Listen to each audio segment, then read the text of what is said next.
What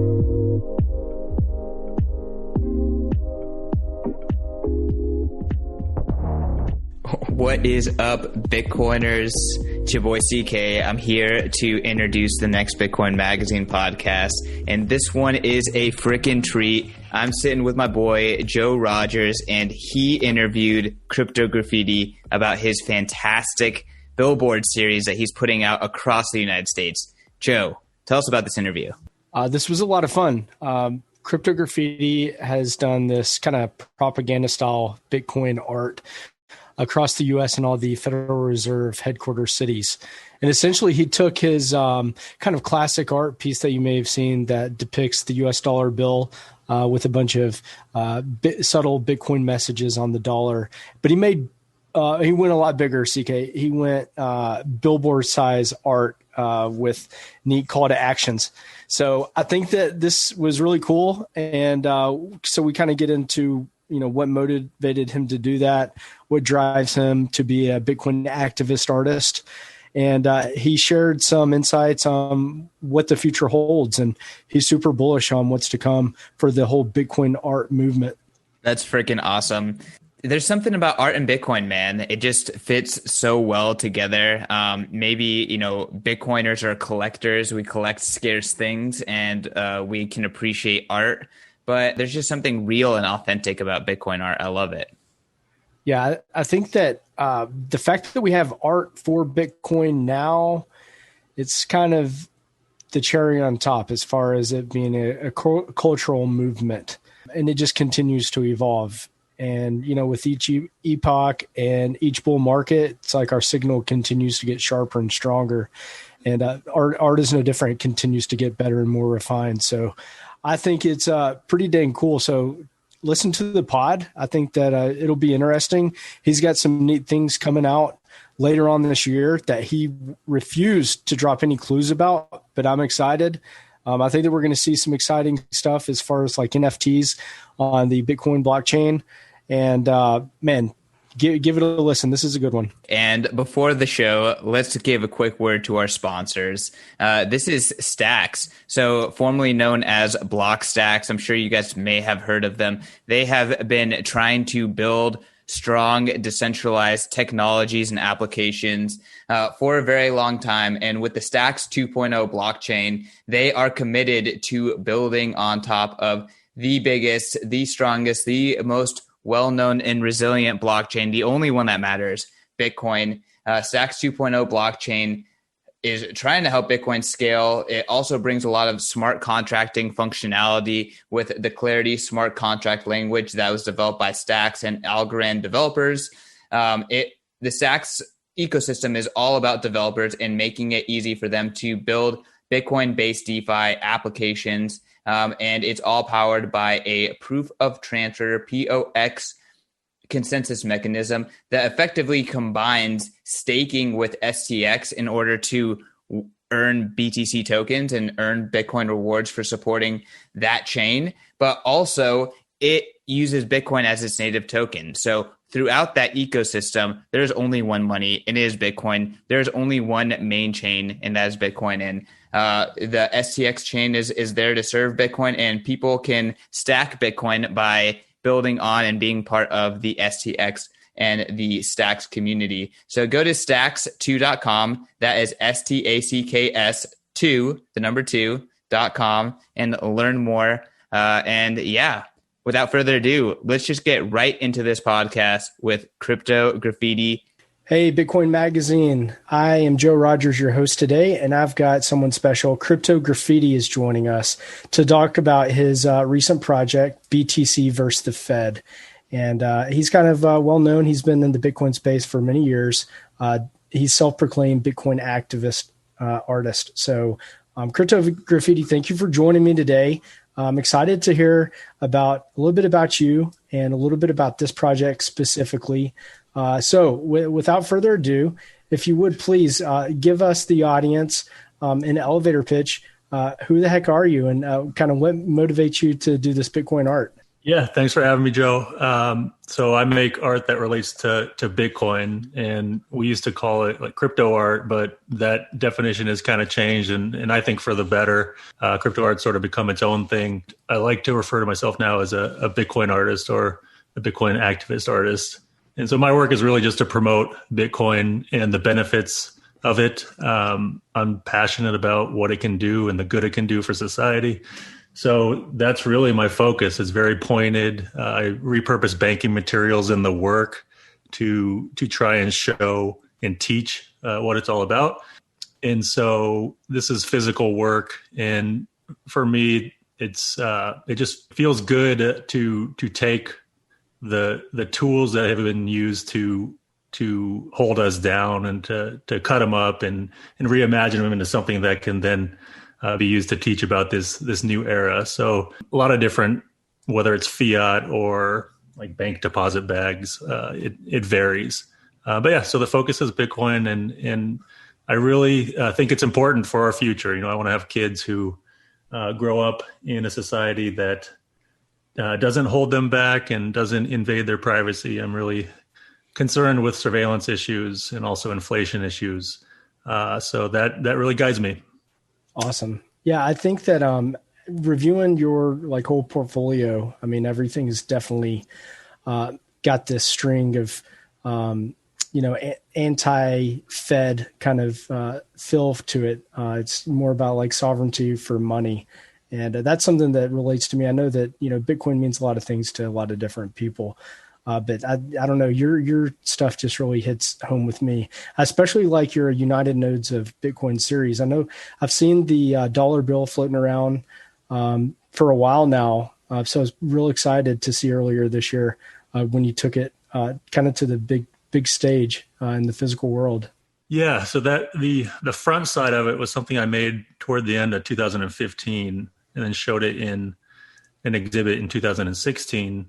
And I found that people really gravitated toward the imagery, probably just because they know the dollar and want money. So there was a several months long exhibit right on Market Street in San Francisco, like the main drag. And I had a Bitcoin accepted here sign. And so people would come in and they would see the art. And typically they were eating food from next door.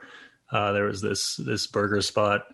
And so they would look at the art in something that I think works for artists in the space is that we let people kind of have their guard down and ask questions that they might not otherwise with people who are really technical. Maybe they're afraid to ask questions to their cousin who's normally the tech guy in the family because they don't want to sound stupid. And so at this exhibit, I would just see people's posture change, and they would become relaxed when they learn that, yes, this is art that relates to Bitcoin, and maybe I can ask this guy some questions that I wouldn't otherwise. And so I try to use the imagery, in this case, the dollar, to just go over some of the jargon related to this space. And it worked so well that I thought eventually when I do the backside, I should do the same thing. And then, several years on, I've developed more as an artist. And so I thought, why not just try and go bigger with it? And so I sold prints of the work to fund this Billboard campaign, which is going on right now in the different Federal Reserve cities. And so it's both sides of the artwork, and there's messages that relate to why I think Bitcoin is a better option than our current financial system.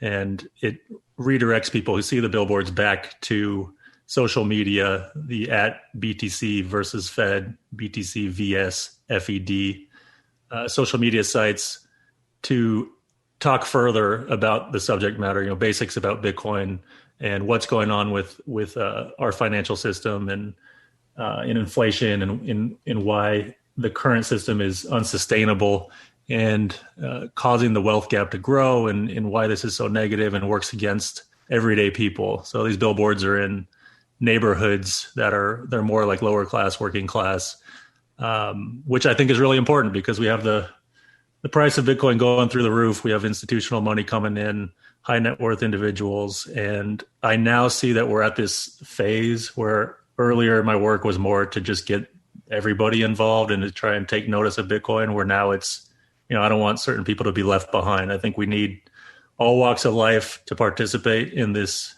new money, this new system.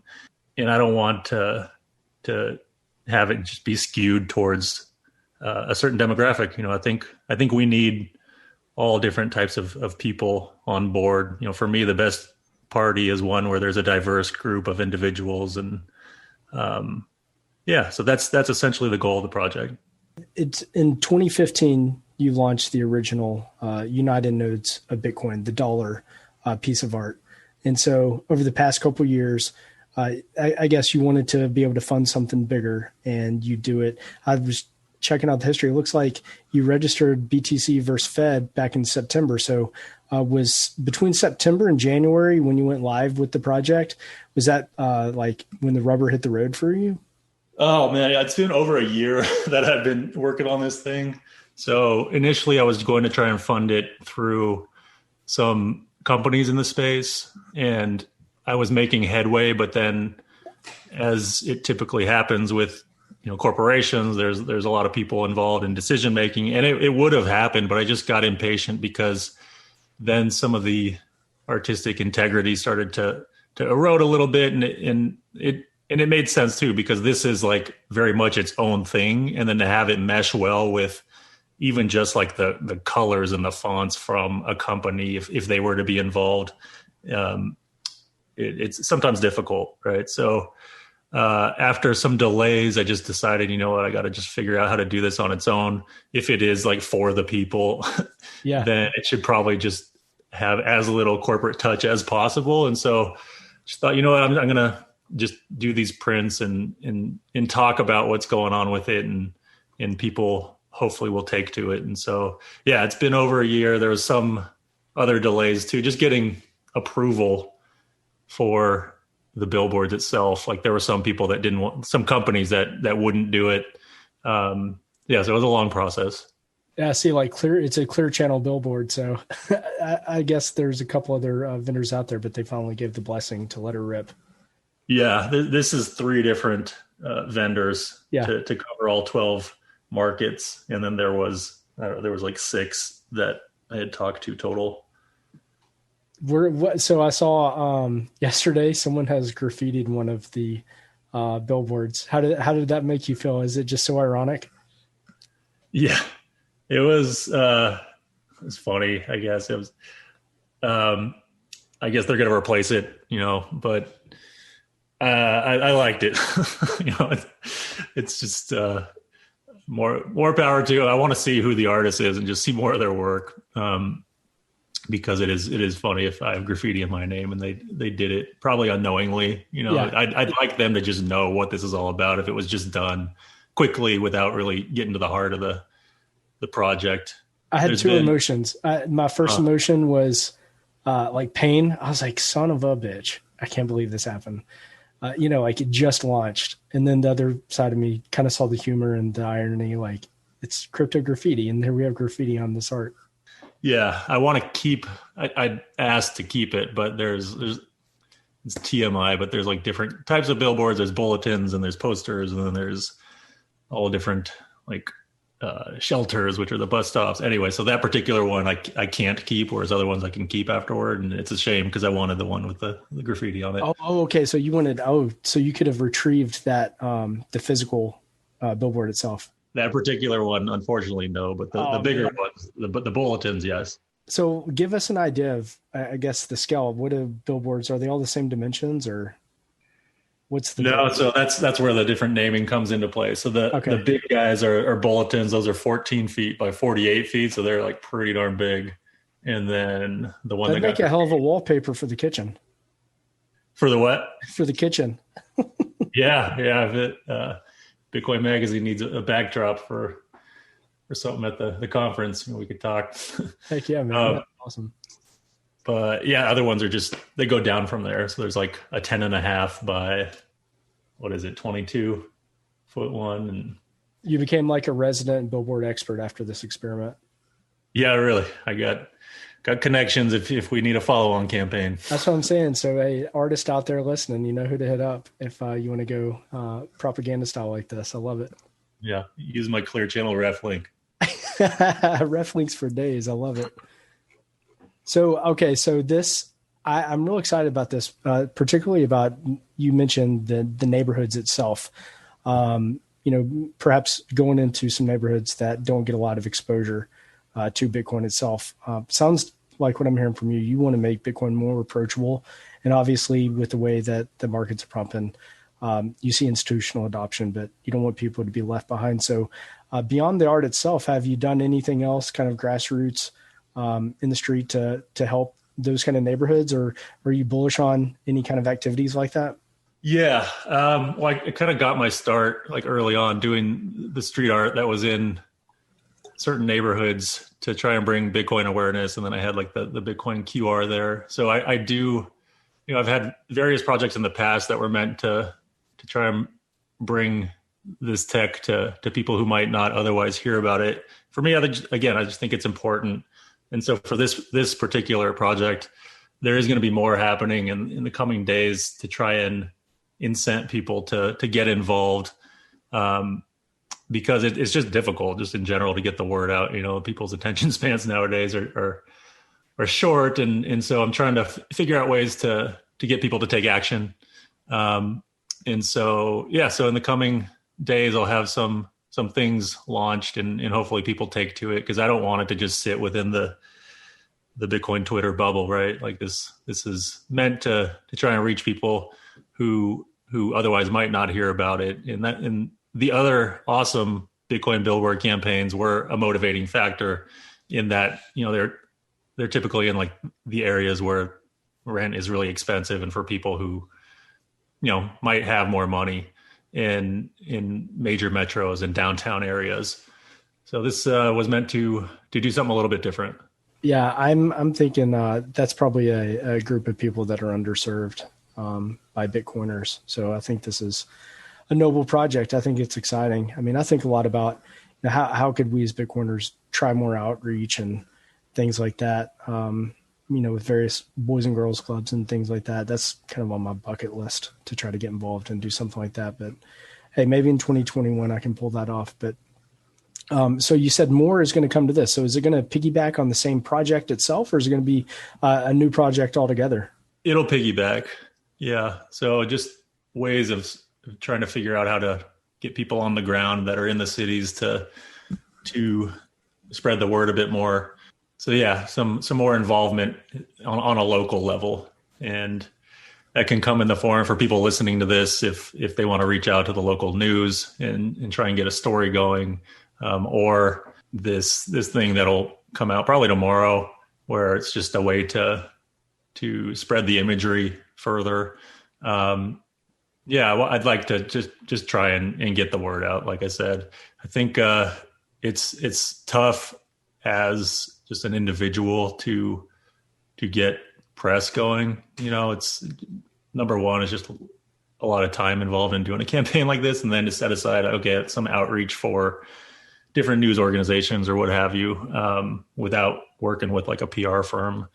So I'm calling on people to try and get involved, and it'd be great. So far, people have. It's been awesome to have others reach out in the DMs, and some have been racing over to get photos of the billboards. And unfortunately, a few of them were delayed, and that meant some driving in the snow for nothing. But they're mostly out now. There's just a couple left, and there's a map that shows those that aren't yet up. It's just the feedback's been great. I really, really feel honored that people are taking to it and trying to get involved. And so thank you everyone who has been. A lot of people, some of the things that I really like about this space are just the selflessness with people that are involved, and there seems to be an appreciation for art too. So there's been a lot of people that have reached out to help. Why do you think Bitcoiners love Bitcoin art so much? They probably just recognize that art is good at spreading movements, and so much of even just like with Twitter, it's they tell you that posts with a photo do better than those without. And so I think we're kind of moving toward what is essentially, like an art or imagery based platform where that's what people want, and it goes back to the attention span thing. I think a lot can be conveyed in an image. The whole picture is worth 1,000 words. And so, especially with activism based art, it makes you refine and dwindle things down to their essence.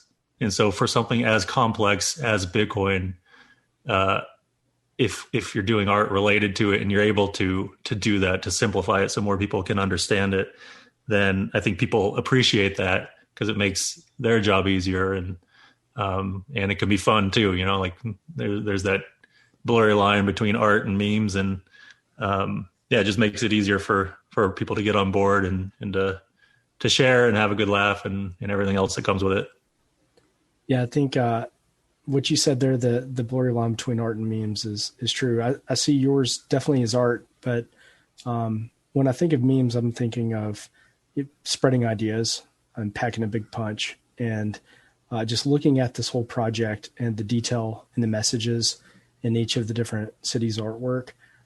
They pack a big punch. I mean, if a passerby takes the time to look up and read that and examine it, they're going to walk away with some new information that they didn't have before. And that's the goal of the meme, right? Is to propagate itself and spread. So I think well done on that one. Thanks. Yeah. If they can learn, and if ideally they're going to that handle and going through what was a challenging exercise for me, which is essentially summing up what I've learned about what's going on with the economy over these years and into something that's tweet length and easy to digest and stripped of technical info. Something that I would wish people would have told me in really simplified terms really early on. The goal is for them to read that and to then question their current predicament and whether they should seek out this Bitcoin thing and learn more about it and maybe get some. What is your feeling on the idea of new generations of Bitcoiners coming in? Do you think that with each new kind of cycle, we're getting better at telling our stories, or how do you feel about that? I do. And I think part of it's just because of the performance of, the data, the numbers don't lie. So it's easier to refer to that along with the unfortunate statistics that's happening with inflation. And the juxtaposition kind of speaks for itself. So when you get new people coming in, typically it's with price, and then some will learn what's really this movement is all about and stick around, and then the price will go down, and some will stay, some will leave, and it's like the tide, right? And so that's why I think it's important to have art related to the space that speaks to like the deeper understanding of why this is in existence and why Satoshi created Bitcoin. If it's more just about the price, the art is related to charts, and I think that's needed too. It's good because some people, they're just like they're traders, and so it speaks more to them. But I think if the art is less related to prices and things and technology per se, then it might mean more people will stick around if they see a reason beyond the price jumps to, and have more reason for sticking around. Yeah, I'm with you. I think that the old saying, this is good for Bitcoin, or everything's good for Bitcoin. We need a lot of everything. We need all kinds of different entry points because everyone's different. And as the market continues to grow and more people come into the space, different communities emerge, and they keep refining their message, which in turn is more effective at bringing more people into the space. So you and your craft, speaking towards the nature of money itself in art form, I think will speak to certain people. So I'm bullish on that, but also love me a good meme too. Yeah, you gotta love a good meme. Are you, so I know that you've been more traditional artists, like in the physical sense. Are you messing around with any of this kind of crypto art and like the NFT sense, or doing anything real on the digital side of things? Yeah, I am. And, I did some early stuff on platforms that are no longer around, which kind of burnt me out on it, like back in 2017. And it just reminded me to hold off and let it develop a bit. I think it's important for my particular work, which is all about why the most sound money is crucial for society. It just doesn't really fit for me to then sell it for ETH. So I don't partake in the ETH sites as I've been waiting for Bitcoin ones to get going. I've been kind of working behind the scenes to help develop those, and there should be some coming in the not too distant future. But in general, I think the digital art movement is awesome, and I love that artists are getting paid through it, and there's the innovation happening with the royalties, the secondary sales, and how it helps with provenance. And I think it's all super cool, and like a lot of the art is really amazing too. Just for my particular subject matter, I don't think it's the best fit. But yeah, so I've got some stuff in the works that I'm excited about, and just in general, like we talk about the narrative shifting over time. I think whether it's NFTs or the art itself, like I think it's important to not just have it. Like for me, I really want lightning to succeed because it opens up so many different possibilities from an art perspective too. There's already a wealth of inspiration with it being a savings technology and how that can help humanity and people living under authoritarian regimes and just like for me, that is why I'm doing it. And it speaks to this like hierarchy of needs, like the foundational level, right? And so for me, that's the most inspiring. But then when you add the ability to do payment stuff with it, it brings about not only innovation like through the art itself, but just speaking to it, like kind of opens up the spectrum a bit more for what the work can be about. And so I have some projects coming up that are along those lines. Like they involve lightning and they're inspiring because they're ways for artists not only to get paid in different streams, but it's this new muse, right? It's not just how Bitcoin can save by savings. It's look at this amazing stuff that can happen through micropayments. So I'm going to probe a little bit more. You mentioned that you are involved in a couple projects, regarding some kind of NFT technology on Bitcoin. Are any of these public projects that you can refer us to, or are they kind of under wraps until further notice? Under wraps, but there's not much in terms of options that are out there, right? And I think people already know those. Like, so there's Counterparty, there's Liquid, which is Blockstream, and then there's RGB, and there's varying levels of activity going on. But just in general, I think it's really important because we need creatives to be doing stuff on Bitcoin rather than moving over to Ethereum. Right. If we want more people to get involved and different types of people to get involved, you want people that they can like associate themselves with. And so if we lose a lot of the creativity and the soul of Bitcoin because a lot of the arts have left, then I don't think it really bodes well for the culture. So yeah, it's like there's going to be some stuff coming out, and yeah, hopefully people take to it because it is different. It's sort of on hard mode to want to do these things in a camp where a lot of the people are like, don't spend a sat, and or they regret ever having spent a sat. Right. But I think there are others who, like I said earlier, who really appreciate the art and see why it's important and will participate. So Yeah, there's exciting stuff in the pipe, and glad to be a part of it. Yeah, I feel like in 2020 it was number one, a crazy year, but it was a crazy year for building and community. I feel like crypto art and like VR, these VR art galleries started popping up with like BitPaint and a bunch of others. And that was mind blowing, getting to experience VR for my first time and just seeing these art galleries. And it was like I was there in person because I'm in the middle of America and there's nothing like that for me to experience.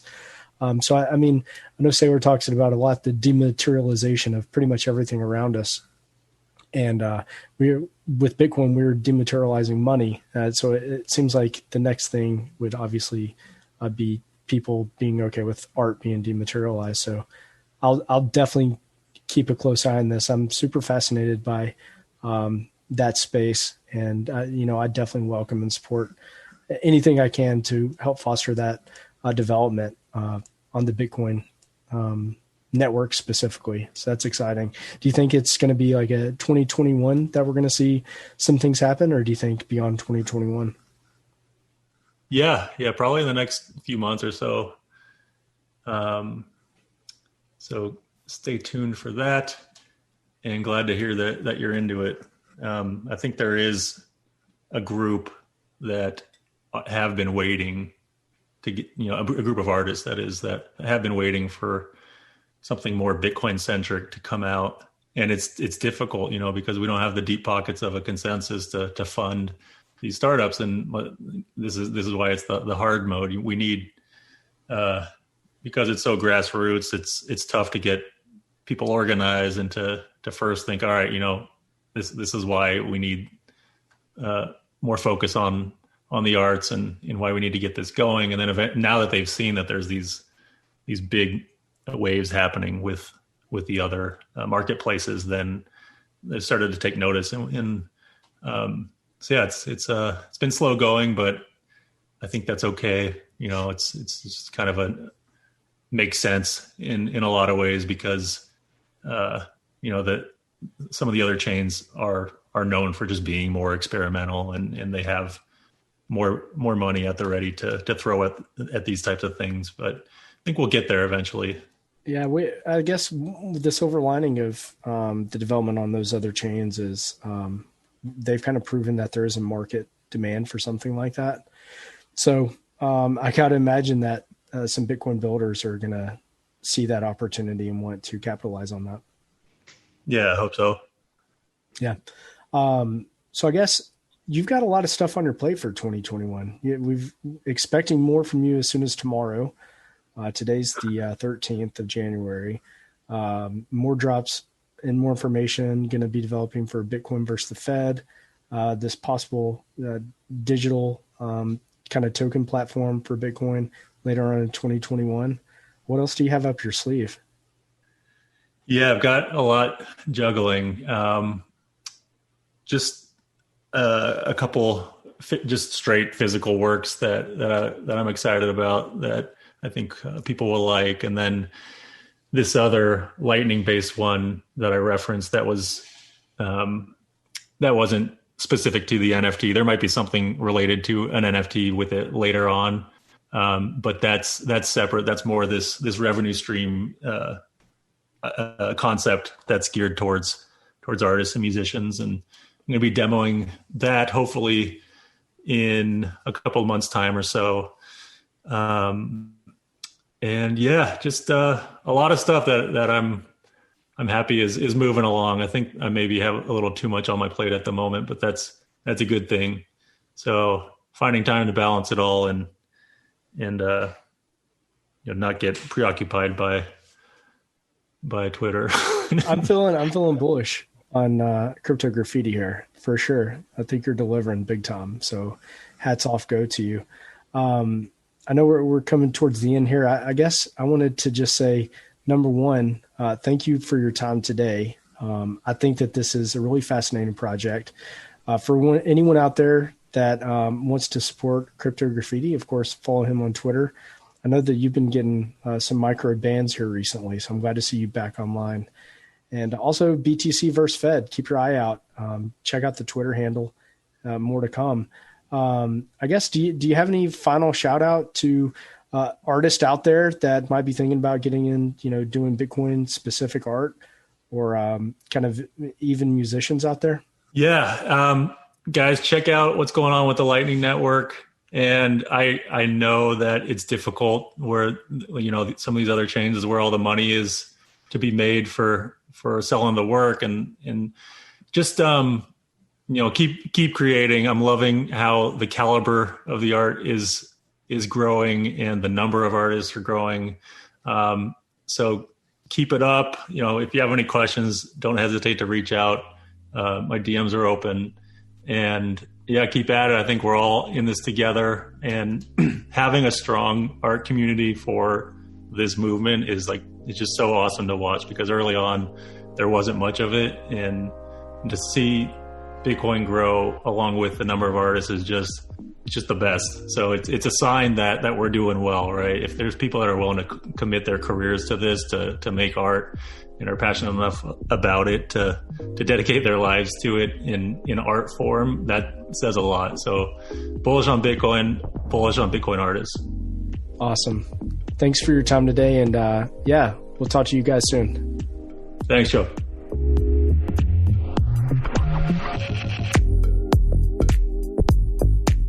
A quick reminder that all of the content in this episode is for informational and entertainment purposes only. You should not construe the information as legal, tax, investment, financial, or any other advice.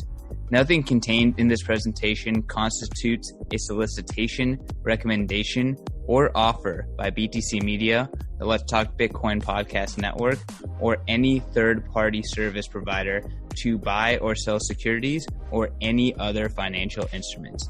Do your own research.